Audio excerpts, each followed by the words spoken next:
Kampante ang mga higanting mayabang na kayang-kaya nilang talunin ang maliliit na mandirigma.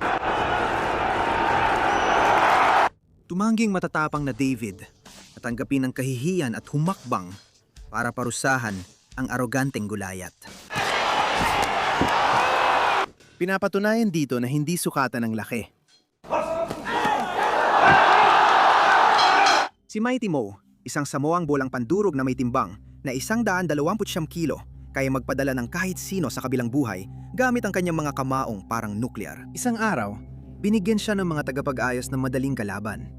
Isang maliit na Thai na si Kao Klai na may katawa-tawang diferensya ng 59 kilo sa timbang nila. Bumira si Mo na malalakas na suntok, waring dumudurog ng langaw gamit ang takip ng imburnal. 一度もなかったというさあ詰めていった右のミドルある意味 K1 の歴史を変える選手ですよね。そうですねさあ右ちなみに2人の体重右ストレートを突っ込んでいったガウぐらい本当に中量級の選手なんですね。今顔ぐらいのペース。左台 Pero itinago ni Kao Klai ang kanyang panghuling galaw. Tumalon siya sa ere at ibinuo ng isang lumilipad na tuhod, diretso sa panga ni Mo. コーナーの時はやっぱり動きが速くなるんですね。右の Bumagsak ang higanting may timbang na 129 na kilo na parang gumuhong gusali. Isang lalaki na kalahati lang ng kanyang timbang ang kakanukaot lang sa kanya gamit ang isang galaw na parang kinuha mismo mula sa isang pelikula ng martial arts. Kung kayang pabagsakin ng lumilipad na tuhod ang higante, hintayin mong makita ang mangyayari kapag naubusan siya ng oras sa loob ng 21 segundo. Thomas Chervinsky na itinuturing noon bilang pinakamabigat na MMA fighter sa kasaysayan. 574 na kilo. Isang lalaking napakalaki, tila may sariling atmosfera. Katabi niya si Mark Potter na may timbang na 108 kilo na parang naligaw sa maling zip code. Agad sumugod si Potter, pinabagsak ang higante at tinapos ito sa ground and pound hanggang sa pumagit na ang referee para iligtas siya. Potter walks up to him as if it is a stroll in the park. This is frantic ground and pound jackhammering shots. He's got to be looking to stop in there soon. It's over. Pero kung 174 na kilo ang bumagsak sa loob ng 21 segundo, isipin mo na lang ang mangyayari kapag isang vlogger sa YouTube ang umakyat sa ring laban sa isang lalaking parang inukit sa marmol. Jos Bregner, undefeated, katawan parang Apollo. Kumpiyansa siyang kaintalunin ng kanyang mga kalamnan, si Salt Papi, ang matabang vlogger na ang pag-ensayo ay puro video games at double cheeseburger lang. Pagkatunog ng kampana, agad kinuha ni Papi ang kontrol at nilaro si Bregner na parang batang walang laban.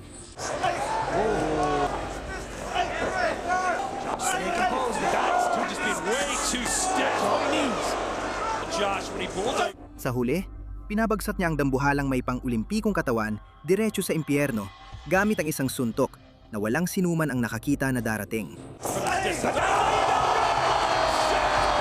Tinalo ng sofa ang gym. Umuwi si Josh para mag-isip. Pero kung kahihiyan ng pag-uusapan, isipin ang nangyayari kapag 75 kilo ang humarap sa 172 kilo sa bisperas ng bagong taon. Ang titan ng mga hamburger na ito ay si Butterbean. 172 kilo ng kapahamakan na dumurog ng 12-12 ng lalaki gamit isang kamay. Isang bisperas ng bagong taon, inihain sa kanyang hapong may bigat na 75 kilo na si Genki Sudo. Imbes na makipagsuntukan sa demolition ball, agad pumosisyon sa guard si Sudo at hinila si Butterbean sa kanyang mundo. Ang sahik... 対戦するボクサーがいずれもタイトルを取った気だと思ったところでなきゃいけないんですか。わからないので。シェリーっていうのはボクサーとしてどう見ますか。Si Butterbean, mistulang stranded na balyena sa lona, ay walang nagawa. Inaplayan siya ni Sudo ng heel hook at ang lalaking may timbang na 100, 72 kilo ay sumuko sa loob ng wala pang 2 minuto. ポジションに入っています。ヒール入っている。ヒール入っている。さあまたリール入る。さあここで時間。 Ipinagdiwang ni Sudo sa pagsayaw sa ring.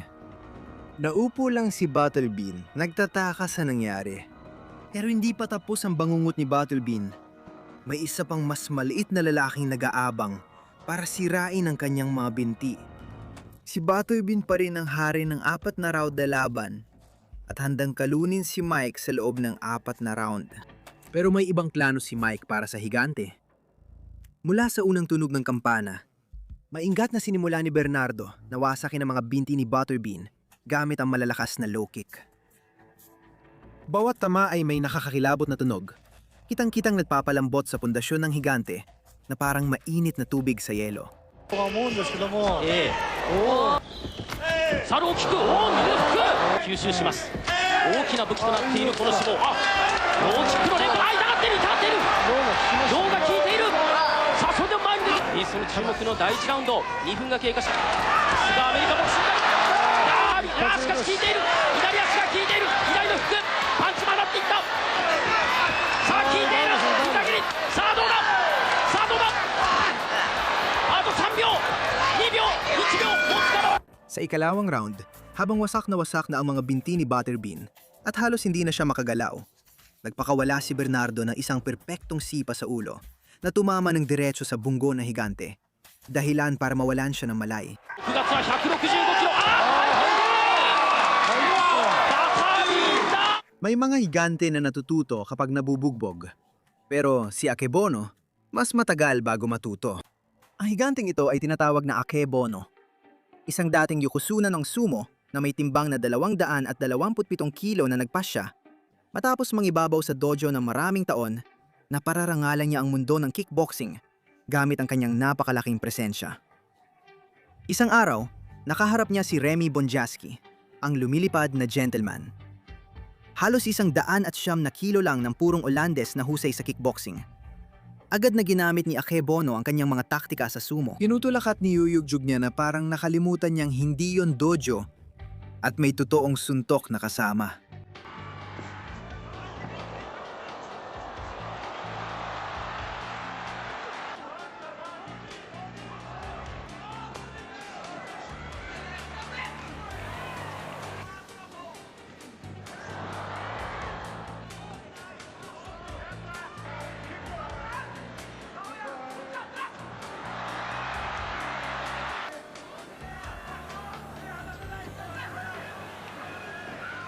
Pero masyadong mabilis, masyadong technical at masyadong disiplinado si Bonjasky para matakot sa isang lalaking gumagalaw na parang mabagal na makina. Nagpa siyang mas payat na mandirigma na pabagsakin ng dambuhalang skyscraper mula sa pundasyon nito.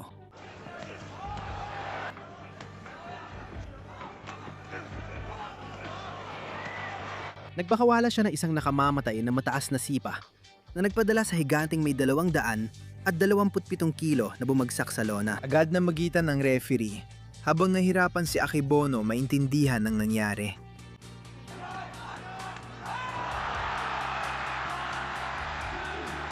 Katatapos lang gibay ni Remy Bonjasky ang isang alamat na may kalahating tonelada.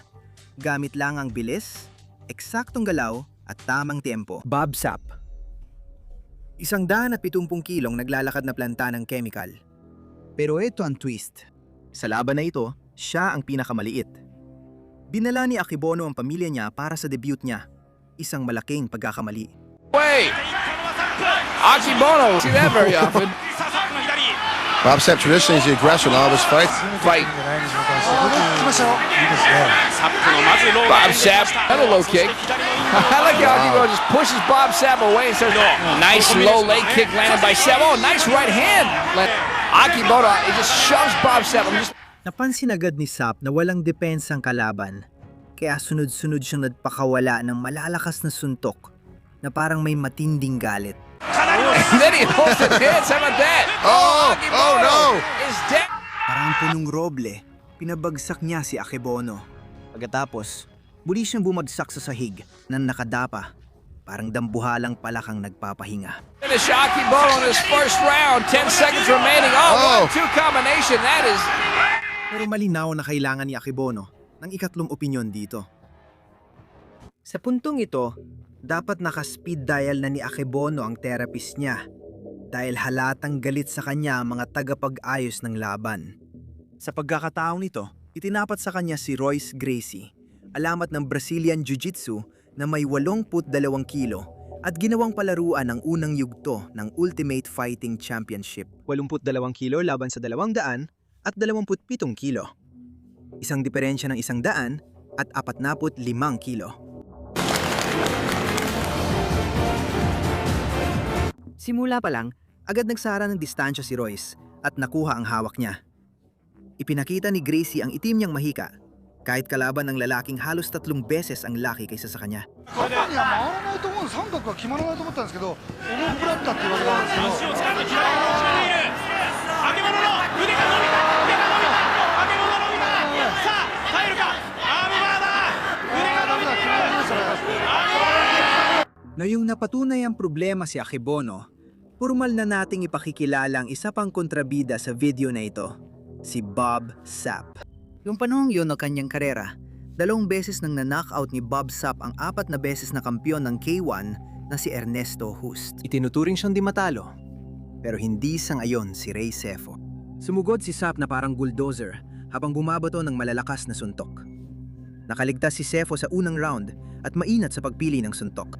U nogama, a šta je u glavi vidjet ćemo, mišići su tu, deće, čuveni Sugarfoot Sefo.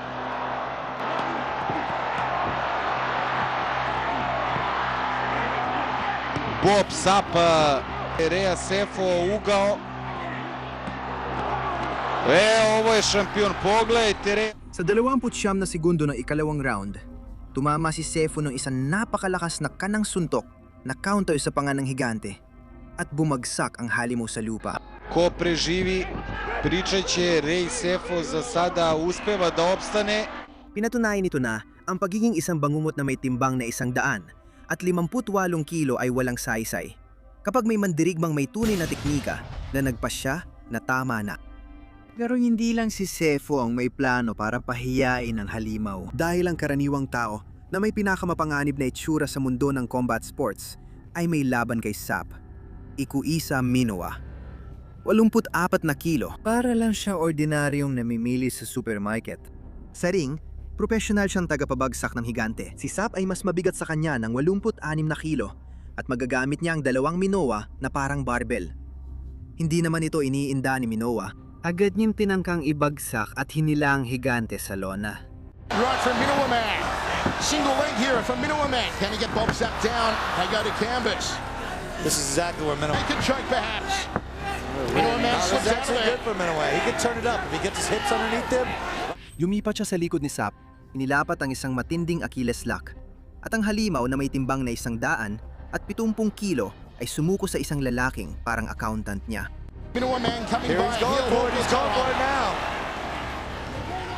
He's got the Achilles lock. It's a good position with the leg up like that and the knee turned. It's a very vulnerable place for the Achilles lock. Oh, Bob Sapp! Pero hindi pa tapos ang kwento ng kahihiyan ni Sapp. May sasabihin pa ang isang 47 anyos na lolo mula Hungary tungkol dito. Bob Sapp, malaki pa rin. Hawak pa rin ang titulo bilang pinakamaruming daga sa combat sports. Patuloy pa rin pumipili ng mga kalabang, akala niyang madali lang talunin. Sa pagkakataong ito, ang kinaharap ni Sapp ay isang Hungarian na 47 taong gulang na nagangalang Kungli Tibadar na may timbang na 77 kilo. Si Sapp ay mas mabigat sa kanya ng 73 kilo at sobrang relax lang. Sumugod si Sapp, nagpakawala ng malalakas na suntok na ang layunin ay tapusin agad ang laban. Tibadar és ettől fárad, ez jó a taktika. Tibadar meg fogja verni, így marad párt. Pero nanatiling kalmado si Tibadar. Matatag ang depensa at naghintay ng may tiyaga. Parang isang taong nag-aral na at inulit pa ang kanyang aralin. Egészen hihetetlen képeket látunk. Ott van egy térd! És nem mögöttem megőrülnek, főleg a hölgyek, és ezt megint mozgatni is nagyon nehéz. Ott van a könyökös. Jaj, vigyázz! Vigyázz! Tibadar. Kiesnek a ringből, hihetetlen! A bírót is elküldött, a boxer megőrült. Pagkatapos, nang sumobra si Sapp sa isa pang walang kontrol na suntok, gumanti si Tibadar ng isang tumpak na suntok na nagpadala sa halimaw na may timbang na 100 at 70 kilo na bumagsak sa lona. Hogy botrány legyen. Nehogy botrány legyen. Csak nem lett belőle. Az egész Nagyon aréna. jól csinálja, nagyon jól csinálja Joravicek. Kész, vége! Hindi lang basta nakaligtas si Lolo sa halimaw. Tinuruan pa niya ito ng leksyon. Parang isang istriktong lolo na nagtuturo sa kanyang pasaway na apo ng aral na hinding-hindi niya malilimutan. Opisyal nang nagtapos ang kwento ni Bob Sapp.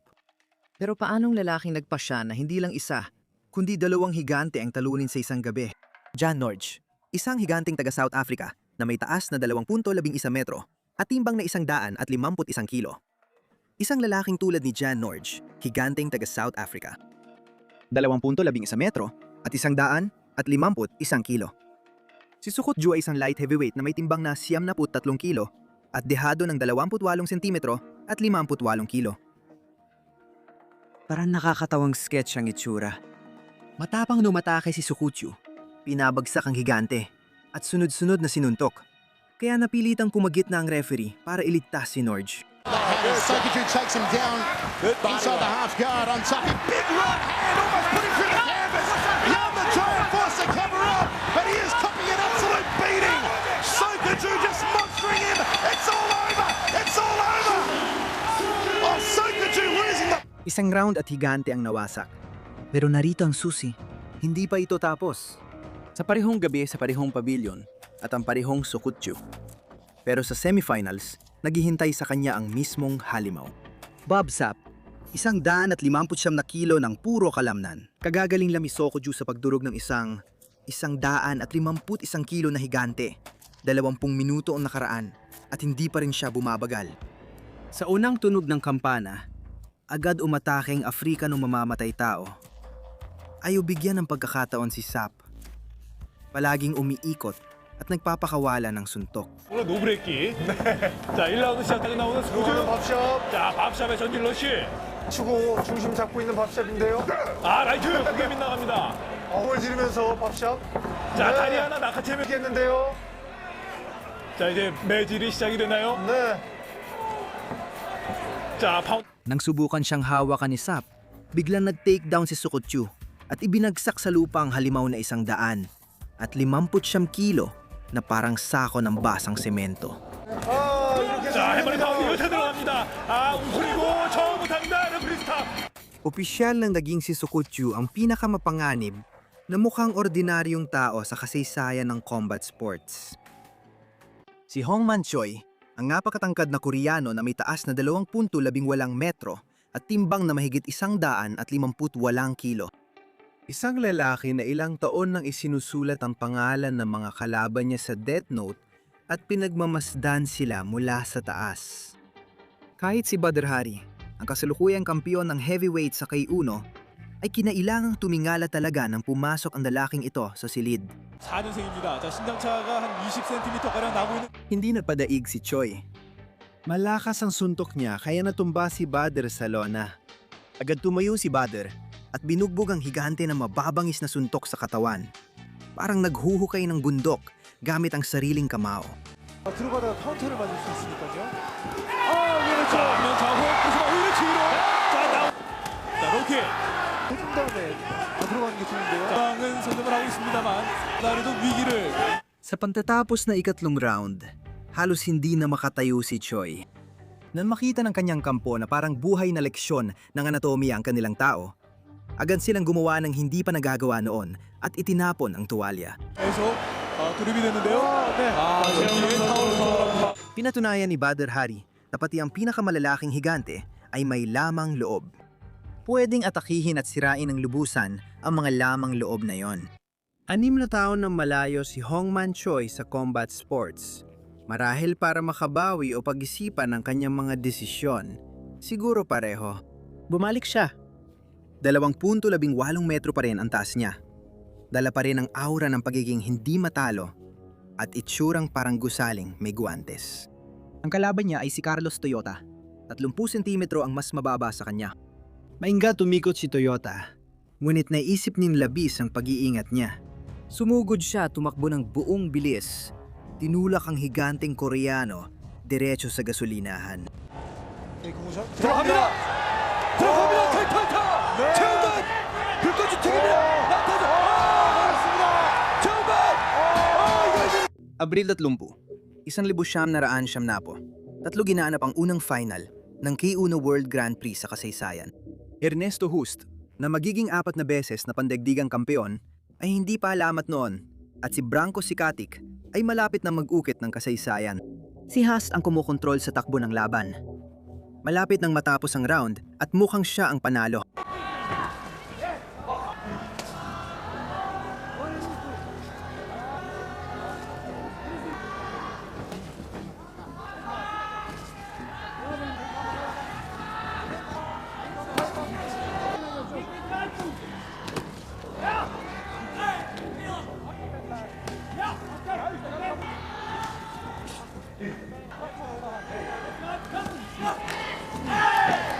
Sumugod si Sikatic gamit ang kaliwang hook at malakas na overhand na kanan na tumama diretso. Nawala ng malay si Hust bago pa bumagsak sa lona.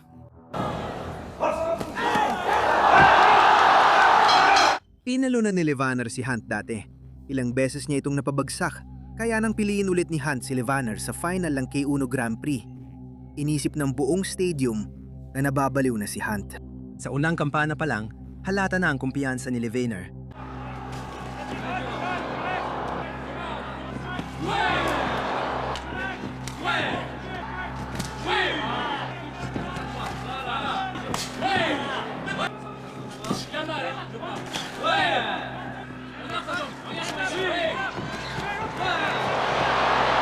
Sa round 2, natimpuhan ni Hunt ang kombinasyon ni Levaner at tumama ng malakas na kanang suntok sa pangga nito.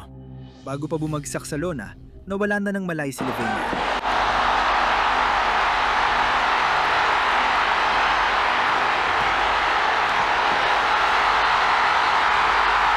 Si Hunt ang nanalo sa buong torneo ng gabing iyon. Dapat doon na natapos ang kwento. Pero bumalik si Levaner makalipas ang 14 na taon noong 5 ng Oktubre, 2024. Si Levaner, 51 taong gulang, ay bumalik sa ring sa unang pagkakataon matapos ang 14 na taon. Ang kanyang kalaban, si Kaji, ay galing sa 5 sunod-sunod na pagkatalo. Walang hinasang problema. Sa unang round, si Levaner ay halatang veterano na sa kanyang panahon.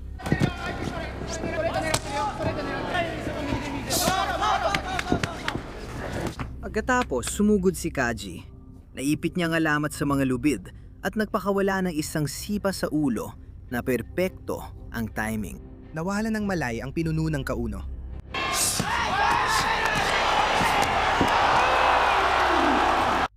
Sumali si Marcelo Garcia na may 77 kilo sa Absolute Division na walang timbang na kategorya. Ang kalaban niya, si Rico Rodriguez, dating heavyweight champion sa Ultimate Fighting Championship, ay tumitimbang ng 136 na kilo. May 50 kilong diferensya. Walang suntukan o sambang suntok na magpapantay sa laban. Purong galing laban sa purong laki.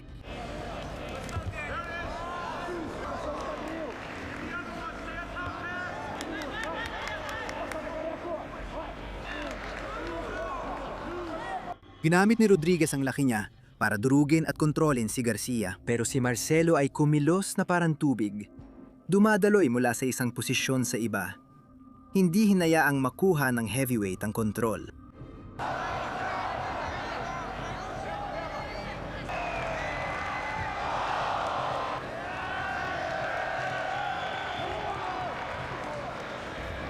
Pagkatapos, pinabagsak ni Garcia si Rodriguez. Mabilis na lumipat sa heel hook at sumuko agad si Rodriguez. Alam niyang wala na talagang takas.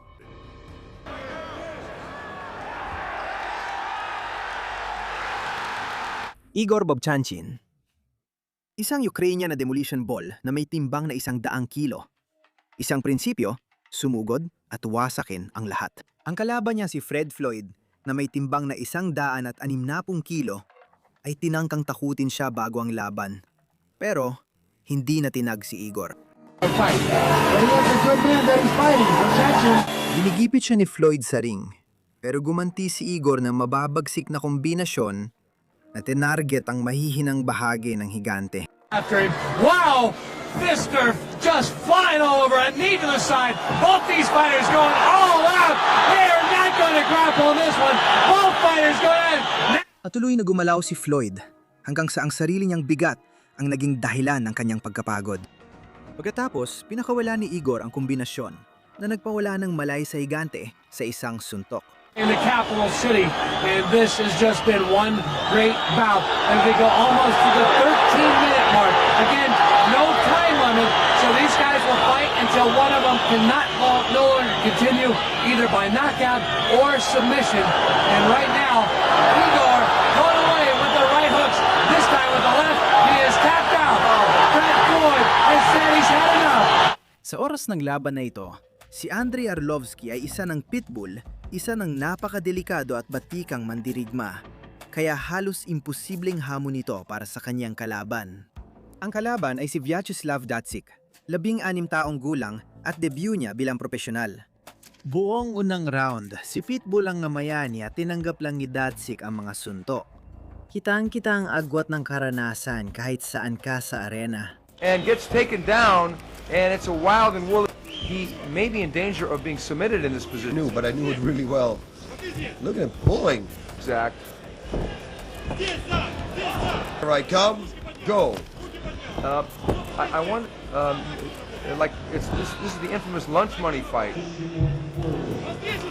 Extremely technical move, and that's it. Pero ilang sandali lang pagkatapos, ang baguhang teenager ay biglang pinatulog si Arlovski gamit ang suntok na walang sinuman sa arena ang nakakita na darating.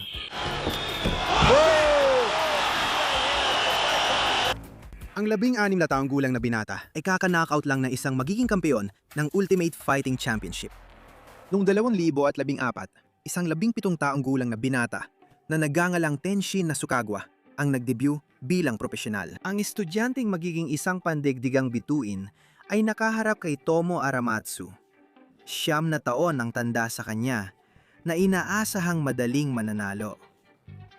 Agad na sinimula ni Nasukawa na bugbugin si Aramatsu ng may elegansyang parang ballet na hindi mo aakalain sa isang binatilyo.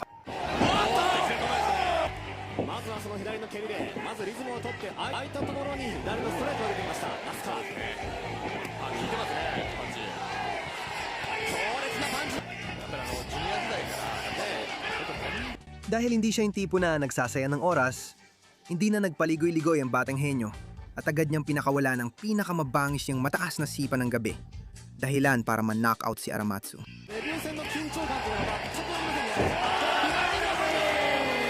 Martin Sultic, 119 na kilo ng puro kalamnan at sobrang kumpiyansa na lumalabas na parang bulang apoy.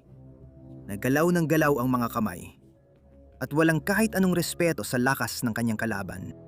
Ang kalaban niya ay si Kirill Sidelnikov, 19 na taong gulang. 104 na kilo at mula sa Red Devil team ni Fedor Emelianenko. Lumapit si Sultic na nakababa ang mga kamay sa buong laban. Nagpapakawala ng mga suntok na parang naniniwala talaga siyang sapat na ang laki niya para tapusin ang kalaban. Out like a fireball. Big Saltashik doesn't seem to respect man at 229 pounds, and he looks he's avoiding the big strikes. Huge, he's gonna gas carrying around that kind of weight. You're not gonna win. See, Saltashik does not have a traditional, and even when he blocks it slightly, it still moves him backwards. Matiyaga pa rin si Sidelnikov. Gumagalaw ang ulo at naghihintay ng tamang oras. Sunod, tumama sa pangga ni Sultic ang kanang hook at bumagsak siya sa lona na litong-lito. Not at all. Si Mikhail Koklayev, isang strongman na Ruso, isang powerhouse na nagtatala ng mga record, isang lalaki na kapag baluktot ng bakal, nagbuhat ng mga imposibleng bigat at nakuha ang respeto ng lahat sa mundo ng lakas na palakasan. Hinamon niya si Alexander Emelianenko, nakababatang kapatid ni Fedor at profesional na mandirigma na matagal lang nagsasanay para manakit ng tao. Bago maisip ni Koklayev ang ideya. Pero nang magsimulang gumaban ng profesional, gamit ang buong lakas niya, ang bunton ng mga masel na maingat na binuo ay mabilis na naging isang bunton ng ibang-ibang bagay.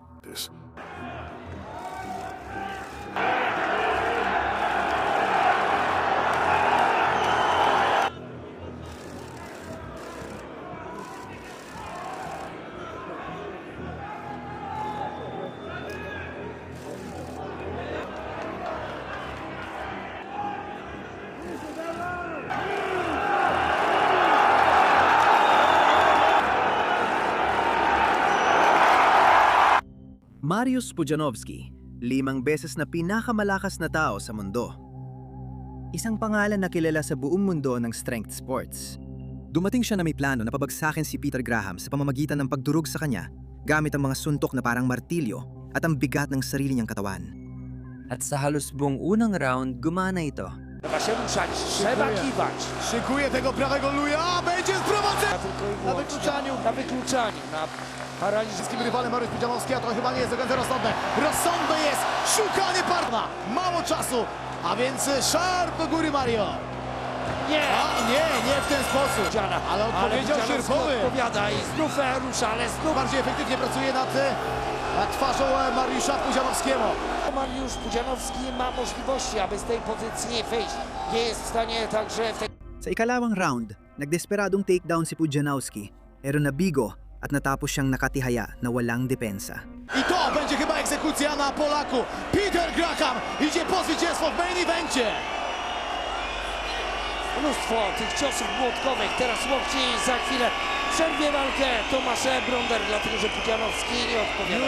Już powinien przerwać ten pojedynek Tomek Bronder. To jest przerwa. Nikolai Valuev, ang halimaw ng silangan, ay 2 metro ang taas at 143 kilo kampeon sa heavyweight ng World Boxing Association.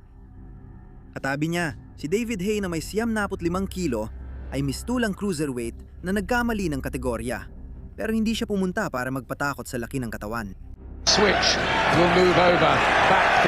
See, that's the big question already. Seemed to catch Value. Watched him studiously. They've worked on things. Round matapos round, tinalo ni Haye ang higante. Ipinakita niya ang pangunahing katotohanan na ang laki ay walang saysay kung wala kang bilis para tumama ng suntok o depensa para umiwas sa suntok ng kalaban. At the halfway stage. Championship fights when there's nearly always a home advantage. Impress the judges a little bit more. Value is winning. Para sa mga huling round, pagod na ang dambuhalang may timbang na 143 kilo. Bumabagal bawat suntok. Bumagsak ang kanyang depensa. At si Haye ay winasak siya ng may sukdulang katumpakan sa loob ng 12 buong round. Totally frustrated Value. With enough to... At least once during the fight. Is the big question. Good right. Pagkatunog ng huling kampana, umalis si David Haye bilang bagong WBA heavyweight champion. Katatapos lang niyang talunin ang isang lalaking mas mabigat sa kanya ng higit sa 45 kilo sa loob ng 12 buong round. Two good shots from... Needs more of that. Sometimes he must feel like it's paper darts against the mouth. Oh, he's got it going with a left hook. What a finish here. Haye gets to Value, who definitely... Majority decision. From London, England, and no. David Haye is the WBA heavyweight champion of the world. Pero iniwan natin sa huli ang pinakakilalang pangalan sa video na ito. Dahil itinabi ng universo ang pinakakasiyasyang sandali para sa huli. Hafthor Bjornsson, ang The Mountain ng Game of Thrones. Dahil sa laki niya, hinamon niya ang mandirigmang UFC at black belt sa Jiu-Jitsu na si Gunnar Nelson. Hindi niya alam na pinipirmahan na niya ang sarili niyang hatol sa kamatayan. Oh, what he's thinking? He's thinking with something.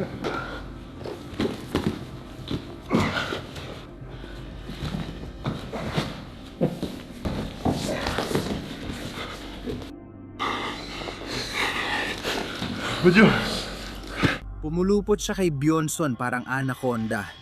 Tinanggalan siya ng paraan makatakas, kaya napilit ang sumuko si The Mountain.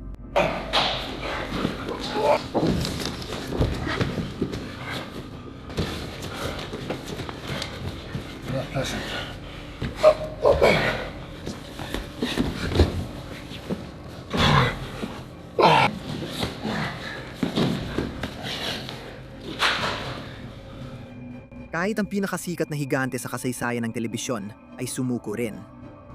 Walang halaga ang mga kalamnan sa totoong laban. Pampaganda lang sila ng itsura ng submission sa harap ng kamera.